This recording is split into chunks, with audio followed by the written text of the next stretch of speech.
My passion is getting people to silence the negative voices and tap into the positive ones, and dwell in the possibilities.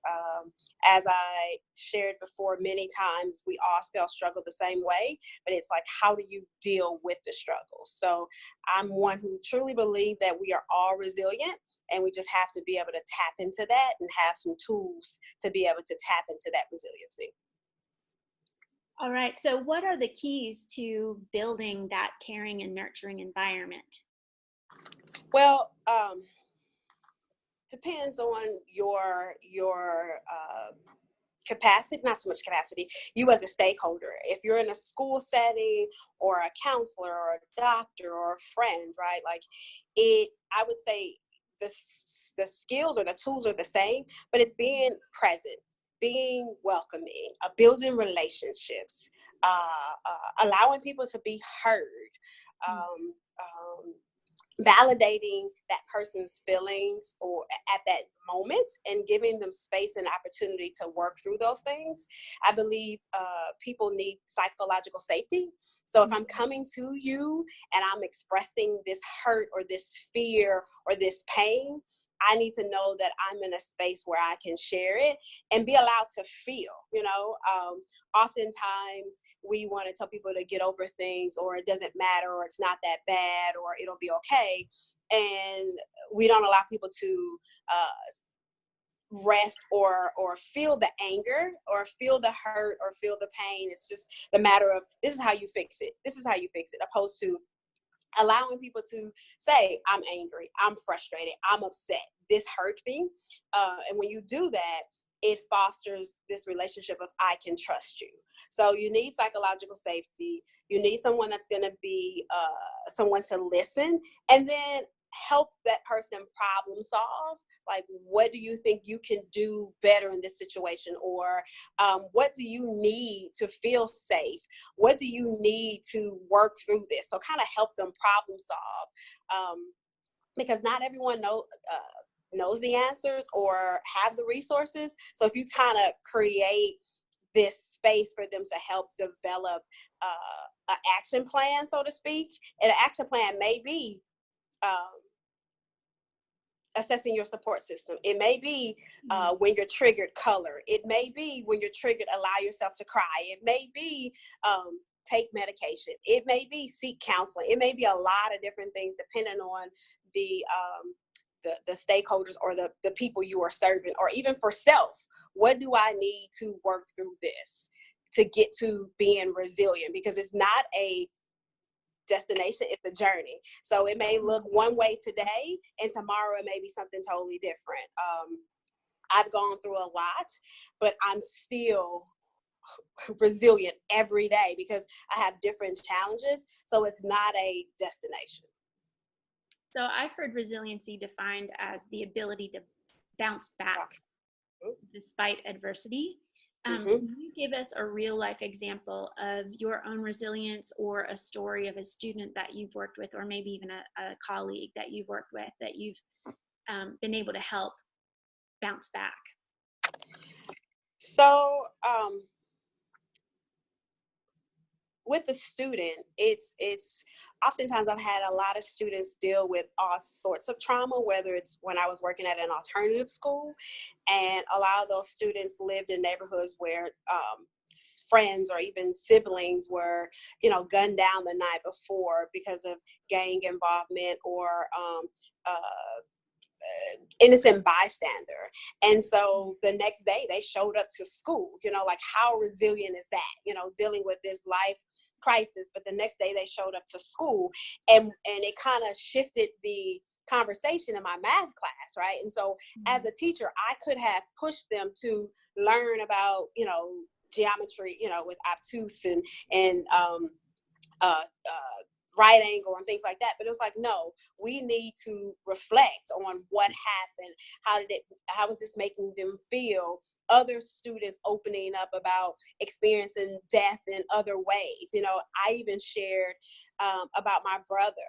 I too experienced death of a sibling or someone close. So I was able to be transparent with those students. And we did as they would call color therapy. So we got out our children coloring books, and these were kids who were in high school, and we kind of talked through how it made them feel. Some of them cried, I cried, we colored, and again, I shared my story of my brother. And so the next day, it wasn't back to normal in the classroom, but they felt even more transparent to share other things that were going on. And it was about building that relationship, because again, I shared my brother, who was 24 years old, on his way home from work, and my uncle stopped at the corner store, and the drunk driver hit the back of the car and killed him instantly.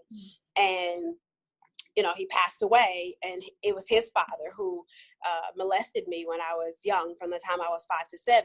And through years of counseling and self-reflection and prayer and all these things, I had the opportunity to see him at the funeral. And this was the first time that I'd seen him in maybe 15, 17 years. Wow. And I was able to walk up to him and tell him that I remember everything he did to me vividly, and that I've forgiven him. And so that's another example of being resilient, of allowing myself to go through the pain of being abused at a young age, the questioning, what did I do wrong, the seeking help, seeking counseling, making mistakes, dealing with life's challenges on top of that. But through it all, being able to work through it and be resilient, and being able to face my abuser. And I know that takes time, and that looks different in every story or every situation. So some of the common themes that I'm hearing you talk about are giving time and space, whether that's for your students or for yourself, sharing the story, like being real, owning the story, and then also the strength that comes through healthy relationships. What kind of framework, like you mentioned that a number of your students have come from traumatic situations, and I wonder if they might have the language to have these types of conversations. So how can we have the meaningful conversations that we all need to have with a shared language in order to help express what's going on in our heads and in our hearts? How do you express common language? I think most students, using my example, growing up in the Jordan Down projects in Watts, my vocabulary was very limited because of my circumstances. So as far as having like a common language to be able to express that someone was hurting me, it manifests itself in tantrums. It manifests itself in not wanting to go to school, and so I was speaking a language. I was trying to express myself through that I was being hurt, and I felt like no one could hear me. And it wasn't that they didn't understand what I was saying. So we have some students who shut down. We have some students who disrupt classrooms. We have some students who are obsessed with being perfect. We have some students who show affect. And so I think the common language would be, I'm here to listen, right? I'm open. But it's not just saying the words. It's actually putting into action, being readily available, and aligning your words with that. Because children want to know that they can trust you, or even adults. So this isn't limited to children, but people want to know that they can trust you, that you mean what you say and you say what you mean. So common language would be being present, being available, following through, and allowing the students that space. So if we're discussing students and you say you can tell me anything, and this kid is in crisis because of something that occurred in school, and they're in your classroom or in your office, and he's ranting and raving about something, and he's using curse words, right, to express himself, and you keep shutting him down, language, watch your language.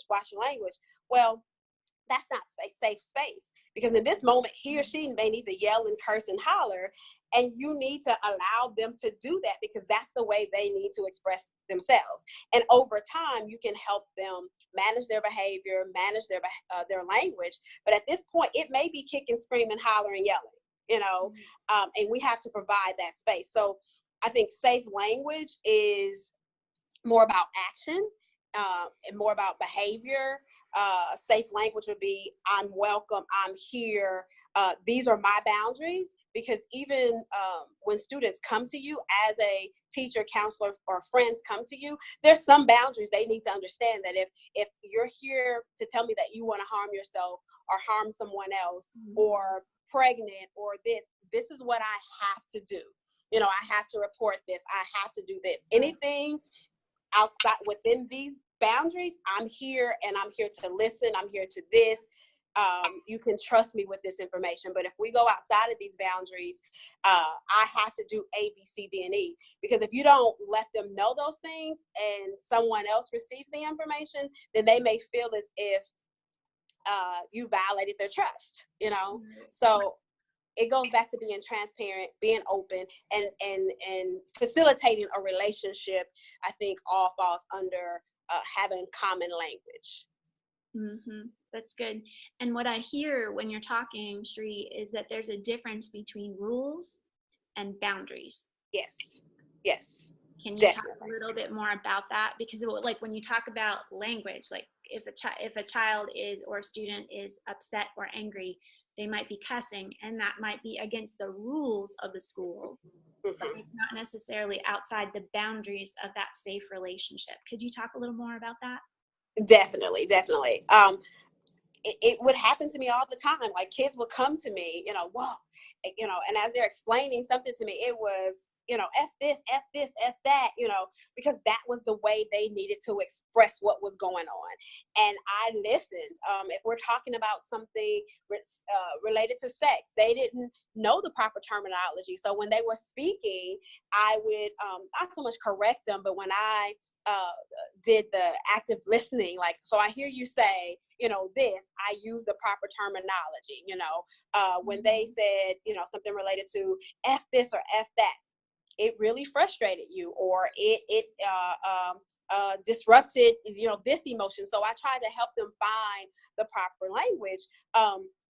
And understanding that the rule was you can't curse, or the rule is you can't use your cell phone at this point or this time, but you're in crisis. So right. This is the boundary, and in this space, you're allowed to just say what you need to say, because I need you to express it in whatever way it may be. So an assignment may be write how you feel in a journal, right? Like a free write. And again, here are the boundaries. If you're threatening to harm someone else or harm yourself in this journal, then that is outside of the scope, and I must respond in this particular way. But if you're freely writing and you're using explicit language about, something, then that is allowed, because I need you to express it, even in form of pictures or singing or rapping. And I think when students know the rules and the boundaries, it gives them freedom. Right. It gives them freedom to express themselves. I think that's so good and so important. One of the things I can imagine, because I've had this question before too, is it sounds like this whole process takes a lot of time. So what do you do with that tension between taking or giving the time that a student needs for that kind of space to process what's going on in their heads and in their hearts? That's what SEL is all about, social emotional learning, and academics. So I know you all have heard, you can't feed a hungry child. You can't teach a hungry child, right? Like the Maslow hierarchies of needs, like they need to make sure they're safe. They need to be fed. They need to be this, that, all these different things. So a teacher's or disposition is very important. You can be the smartest person in the room when it comes to curriculum and mathematics. Like, you can know all these complex equations, but if the kid doesn't trust you or believe that you care for him or her, it does not matter whatsoever. So the first couple weeks when you are getting to know students or meeting with students, it's about building the relationships. Can you properly say the child's name? Do you know something about him or her? Going over procedures in the classroom, right? The first week or two, you should be doing activities where kids can learn procedures, allowing them time to reflect, going over the core values of the classroom, helping them understand core values or principles, learning different traits that should be displayed and modeling them in the classroom. Because you have to remember, they're coming from a world that may be totally behavior is different in a different world. And every day they're going to have to take on the behavior of my neighborhood, the behavior of my home, what's allowed in my home, and then transferring that to, well, this is not allowed in this classroom, or this is not allowed in this school. And it's going to be a challenge, a balancing act, because the psychological safety that may be provided, or the schools that the school rules or boundaries that are provided in school may not apply at home, right? And so as a teacher, you have to say, every day I may have to reteach these same principles, these same traits, in addition to my academics and my curriculum. But once you get the kids to trust you and believe you, they will work for you. You can push them, you can push them to their full potential. So don't focus on, of course you have to focus on standards and curriculum and meeting those benchmarks. But I think you have to be very intentional about building those relationships within those first couple of weeks, because the other stuff will come naturally. They need to know that you're going to be there, that you're honest, and you're going to show up for them. And when you can provide, and I keep saying this over and over again, psychological safety for the students, the other things will come naturally. Because we as adults, we need to know we're safe, right? We have timelines, we have deadlines. I have a team of 8 that I work with, and we have timelines and we have deadlines, but they're dealing with life challenges as well. And when someone is coming to work and I see that they're not present, let's go and have a talk. What's going on? Tell me, what do you need to be successful, to get your work done? And we work through it. And some days it may be they need to take a half a day and start over tomorrow, or it may be, give me a moment, I need to journal. We do this in my office. I need to journal. Or give me a moment, I need to process through this, and they're able to bounce back and do what's required of them. That leads right into another question that I had for you, which was, when you're dealing with students in trauma, that takes a toll on you as the teacher, as the educator or leader in the building. So what kinds of things can you do to build your own capacity so you can continue to show up and be present for your kids? And so we have a question coming in too, but if you could answer this first one, then we'll go to our next question.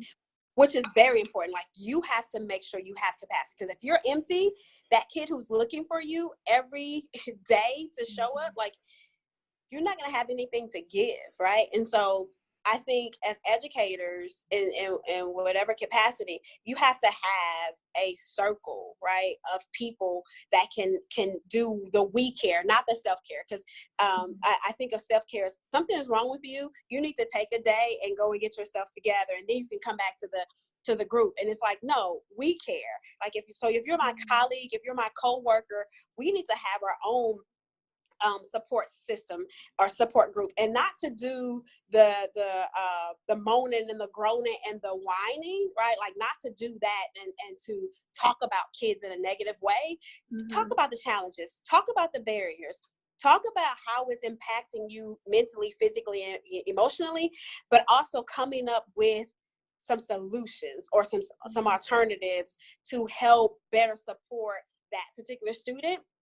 I think support groups are very important. I think exercising is very important. I think journaling is very important. You can journal in many different forms, whether it's actually writing or recording, voice recording your thoughts and emotions.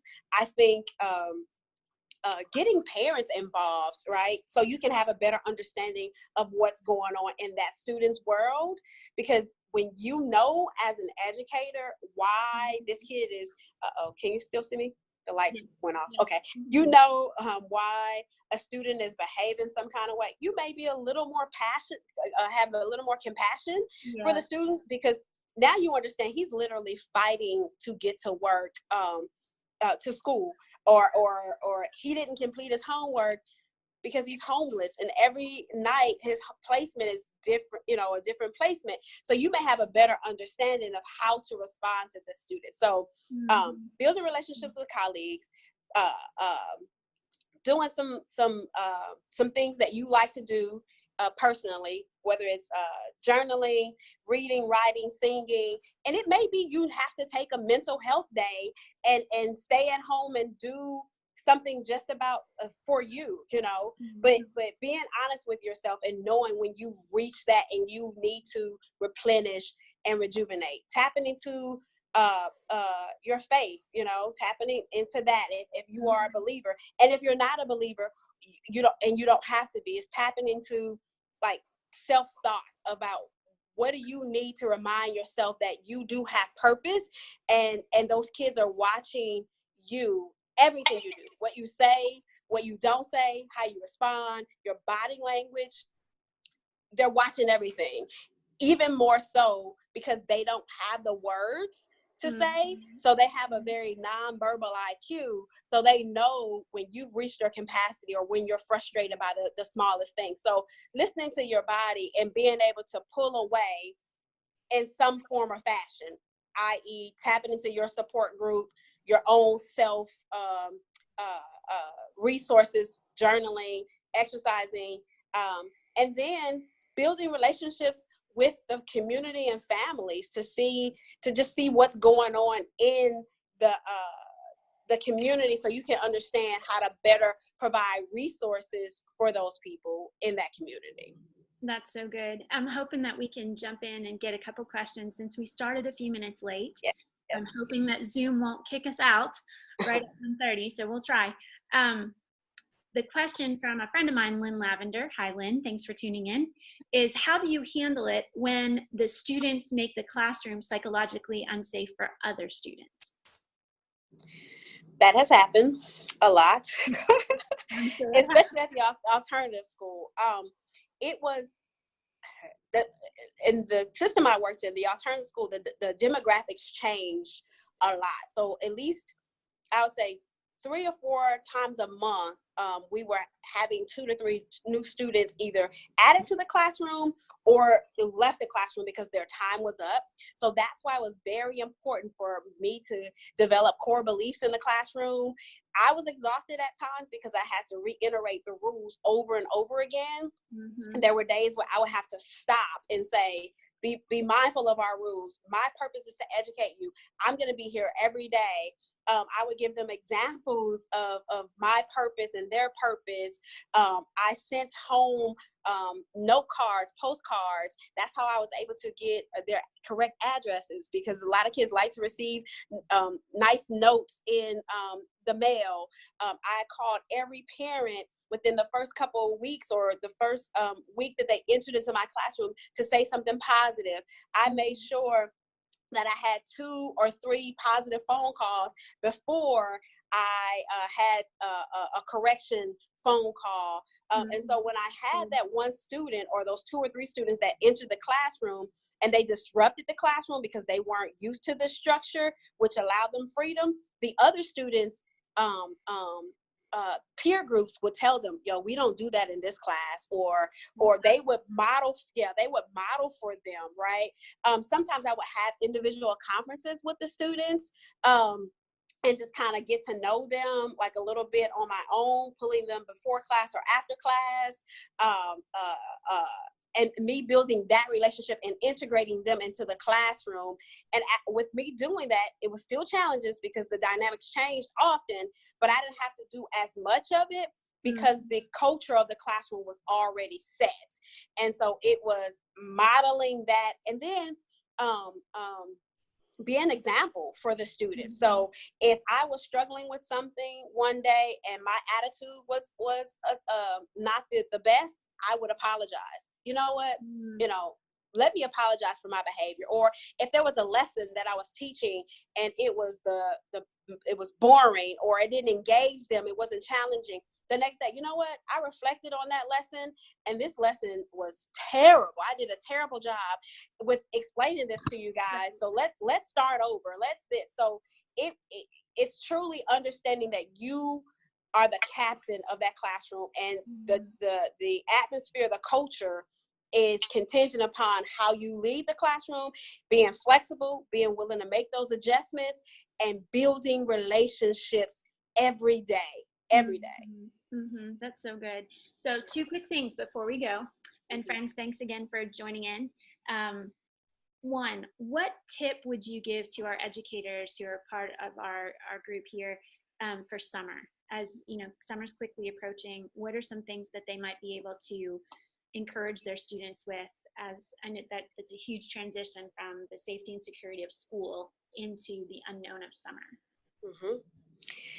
So think about your class and the individual students, because we don't want to say blanket statements like, especially even when you return. I cringe when I hear at the beginning of the school year, teachers give the assignment, what did you do over the summer? Where did you go for a vacation? And not every student had the luxury to go over vacation or things like that. So you may want to do activities like goal setting, like let's reflect over the school year and how did you fare with your assignments, your grades? What are some things that you want to do personally when it comes to your attitude or your attitude or behaviors, or maybe exercising, like as a goal, as a class. Let's come up with an exercising challenge. Let's talk about what are your plans for high school, or what are your plans for the next grade? Let's do a vision board, let's create a reading list, right? And so you as a teacher, let's create a reading list, or you I don't know if you may have funds, but collect some books and give some books to the students to do a reading challenge, because not all of them may be able to afford to go buy books, so you got to know the dynamics of your classroom so you can figure out the scope of the assignments you can give to them. But it's all about tapping into what they have access to. Give them information about the library, that's free. And you may have other kids who may be able to go on vacation, like think about the flowers, the road trips. If it's a math class, be able to calculate how long it's gonna take, the drive. So you want to be creative, but make sure you are really thinking about the diverse learners in your classroom. And what I mean by diverse, it's all of them, the race, the socioeconomics, the language, their parents, their capacity, and you want to push them to their full potential. That's great. Did I answer that? Yes, you did. Okay. Thank you. Before we go, tell us where we can find the book. The book is available on my website at resilientwalker.com. It's available in Barnes & Noble store here on West End in Nashville, Tennessee. It's available on Amazon.com and also BarnesandNoble.com. Please know that it's going to cause disruption. It's going to cause a disruption. It's going to make you uncomfortable. You're going to laugh. You're going to cry. You're going to scream. You're going to be sad, but you're going to be inspired. You're going to be inspired. It is truly the invisible side of me.